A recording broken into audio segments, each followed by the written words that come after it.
Welcome, my friends, to the Alyosha Society, where we are pursuing truth and beauty and goodness through great literature. In this case, great history. In this video, what I want to do, I want to help you experience what I believe is one of the best kept secrets in the world of literature and history, the histories of the ancient Greek historian Herodotus.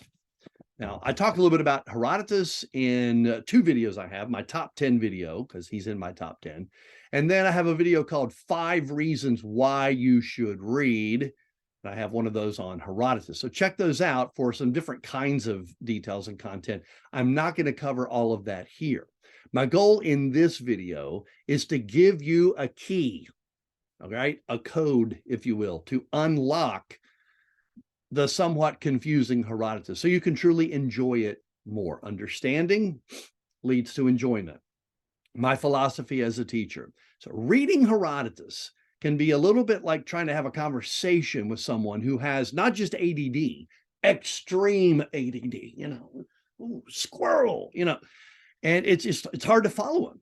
Someone who's so easily distracted and gets off topic, or it seems like he's getting off topic. Is there a method to his madness? We're gonna answer that question. It's very hard to follow because he jumps back and forth in time, and it's difficult to keep up. So what I want to do in this video is I'm going to make all of it easier to follow. Before we get to that, real quick background. Herodotus, he lived in the 5th century BC. If you're up on your biblical history, your Old Testament history, just to give you a little context, that would be around the time of the end of the Old Testament.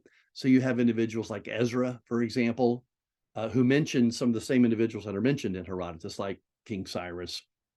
You have Esther, who is married to the same Xerxes that's mentioned in Herodotus. Nehemiah, who returns after the exile, to help rebuild the city. Malachi, last book of the Old Testament. So right around this time is when all this is happening. But the main goal of Herodotus was to write about the Greek and Persian wars that took place from about 490 BC. That's the first major battle, the Battle of Marathon, until about 479 BC. So about 11 years. But Herodotus backs up and he chronicles the movement of the Persian army westward from the reign of Cyrus. He doesn't even get to those battle scenes until book 6. And just to give you a little context, Herodotus is made up of 9 books named after the 9 muses, FYI. And book 6 doesn't even begin, at least in my version, book 6 doesn't even begin until page 427. So over 400 pages. And what in the world, what is this ADD historian? What is he doing? Okay, I have a visual, of course. Of course, I have a visual I want to share with you. And I hope the visual is going to help make a little bit more sense. So,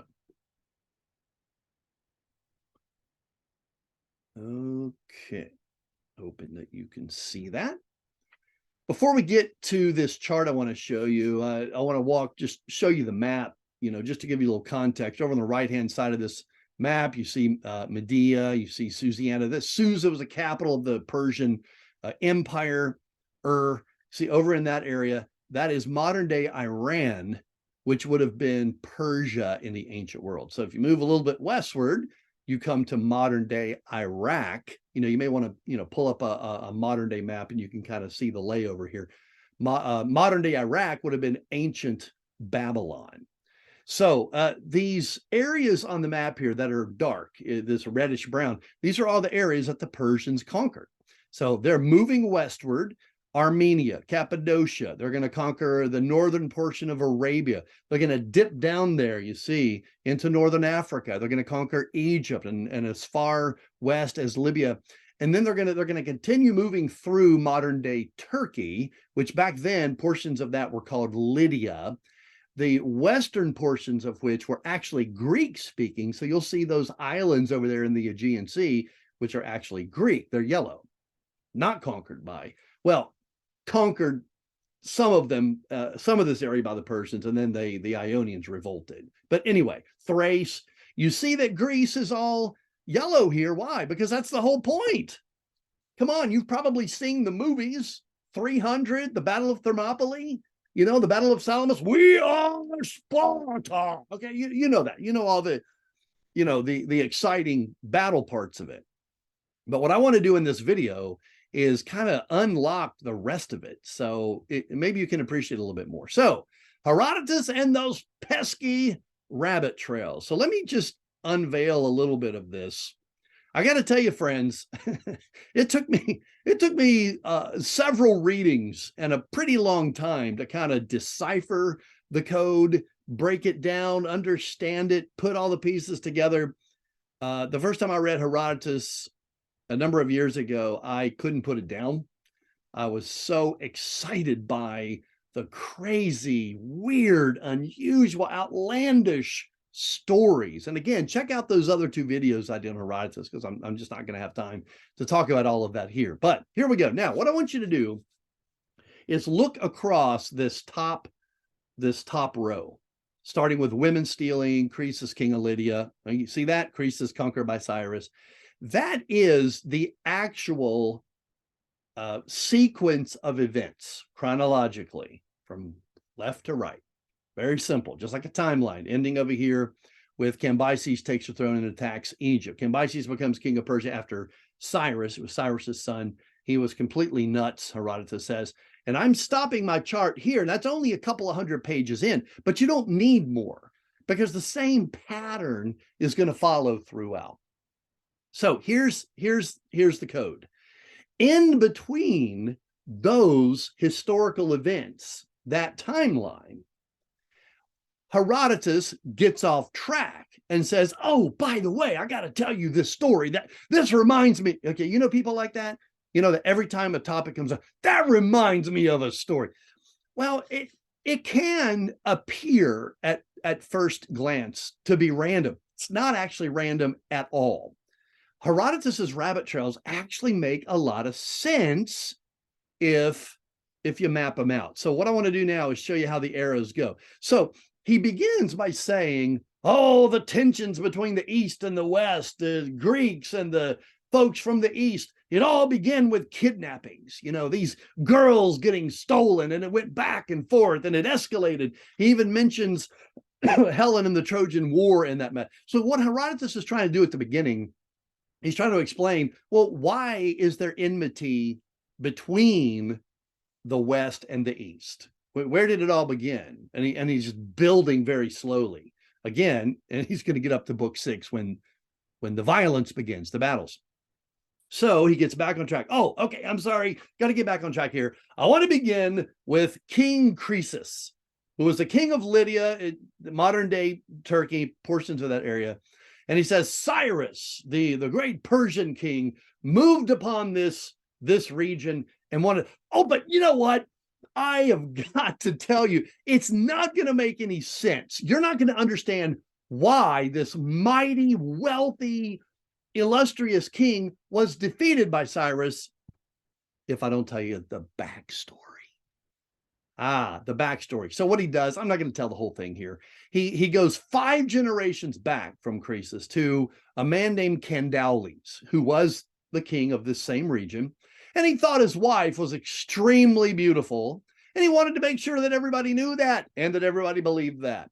So long story short, he forced his bodyguard, a guy named Gyges. He goes, you don't believe my wife is really, really smoking hot, do you? Gyges is like, no right answer. Anyway, Candaules forced him to hide.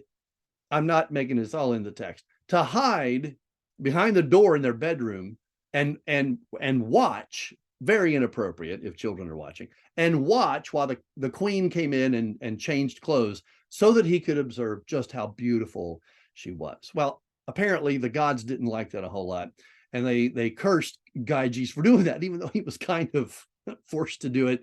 It's a long, complicated story, but he didn't curse Gyges. They cursed, you catching up? They cursed his 5th generation. Well, 5 generations down from Gyges, because the queen came to Gyges and said, you're a smut bag. I know that you saw me changing clothes. You have 2 choices, either die now or kill my husband and marry me and become the new king. Well, he chose option B. So he became the king of Lydia. So 5 generations down from him, guess who? Croesus.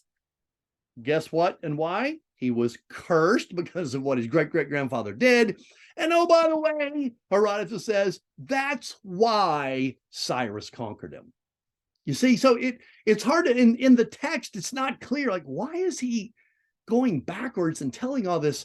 Oh, okay. Then you catch up. Then he gets to Cyrus and he says, oh man, you wouldn't believe some of the crazy stories, his weird dreams of this king of the Medes. His daughter, urinated and the urine filled up all of Asia, and a vine grew out of, her private parts and filled up all of Asia. He was convinced that what this dream meant was that this child was going to take over his throne. And so he tried to kill the child, give the child to a shepherd, but the shepherd doesn't kill him. So the child grows up anyway. It's a long, crazy story.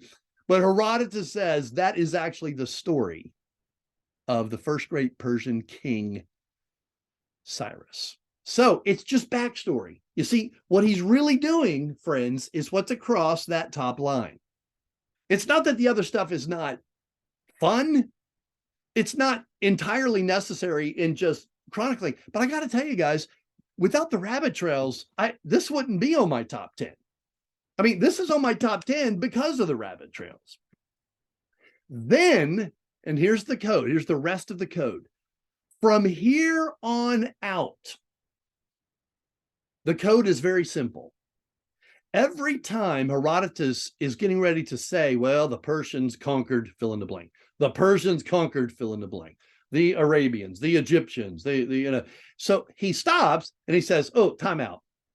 Let me tell you all about the fascinating customs of those people. So he does it with Ionia. He does it with the Babylonians. He talks about this disgusting Babylonian practice of mandatory temple prostitution. It's not always good stuff. In fact, it's frequently weird, disgusting, crazy stuff. But all he's doing, these rabbit trails, and book 2, my friends, is nothing but one long rabbit trail. The whole thing, it's almost 100 pages long. And the whole thing is a rabbit trail about the customs of Egypt. Why? Because the Persians are getting ready to conquer Egypt. Why does he do that? That might be a subject for another video. I'm going to speculate here and say Herodotus traveled all around the known world. He interviewed folks. He looked at any kind of records or documents he could get his hands on. Just a remarkable, even though historians today know that some of his stuff is exaggerated and it can't possibly be true, we call Herodotus the father of history because of this methodology of traveling, interviewing, seeking documents, primary sources, and so forth.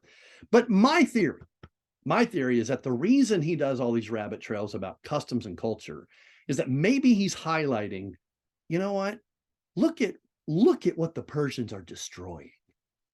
As they march and they force, the men and the boys to fight in their army, or they kill them, and they enslave the women or kill them, they are destroying Arabian, Thracian, Egyptian, fill in the blank, Ionian culture. And Herodotus had a great respect for the culture of these places. So he doesn't just tell you that the Persians conquered them. He says the Persians conquered them. And isn't that a shame? Because some of their customs, this is kind of what makes the world beautiful, this diversity he talks about. So I hope that will help you unlock the key, the code, maybe to better understanding Herodotus. I do have more. I have, I've been, a Herodotus nerd for a pretty long time. I have lots of other books and resources and things. If you want to email me, I'd be glad to share them with them. But, now you possess the code to understanding and therefore enjoying Herodotus. There's much, much more to talk about with Herodotus. Again, maybe on later videos. But if you have any questions or comments about Breaking the Code, Herodotus, your excitement and reasons why you love reading Herodotus, email me. Bruce at AlyoshaSociety.com.